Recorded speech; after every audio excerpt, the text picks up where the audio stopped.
আর পাক্কা নামাজি কারা এটা জানার জন্য আমাদের দুইটা সময়ের দিকে খেয়াল রাখতে হবে। কয়টা সময় ভাই? এক ফজর, আর একটা হচ্ছে এশা। এই দুই ওয়াক্তে দেখবেন মসজিদে কারা কারা আসে, তারাই হচ্ছে আল্লাহর জমিনের সবচেয়ে শ্রেষ্ঠ মানুষ। যারা ফজর আর এশার নামাজ জামাতে আদায় করে এরা নিঃসন্দেহে মুনাফিক না, আলহামদুলিল্লাহ। কারণ আল্লাহ নবী বলেছেন, বলেন সাল্লাল্লাহু আলাইহি ওয়াসাল্লাম, মুনাফিকদের উপরে সবচেয়ে ভারী নামাজ হচ্ছে দুইটা। কয়টা? এক হচ্ছে ফজর, আর একটা কি? এশা। তো 5 ওয়াক্ত নামাজ গুরুত্ব দিব, সবচেয়ে বেশি গুরুত্ব দিবেন কিসে?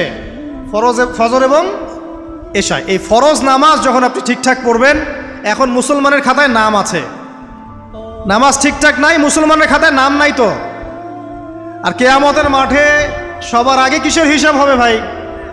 নামাজে। যার নামাজ ঠিকঠাক থাকবে তার বাকি হিসাব ওকে, কোনো সমস্যা নাই। আর যার নামাজ ঠিকঠাক নাই তার বাকি হিসাব ধরা খাবে, হবে না? একজন ব্যক্তি মনে করেন অনেক দান সৎকার করেছে, হজ উমরা করেছে, ইত্যাদি ইত্যাদি, নামাজ নাই, কি হবে? ধরা খাবে না? আল্লাহ পাক আমাদের সবাইকে, আমাকে আপনাদের সবাইকে 5 ওয়াক্ত নামাজি হওয়ার তৌফিক দান করুন, আমিন।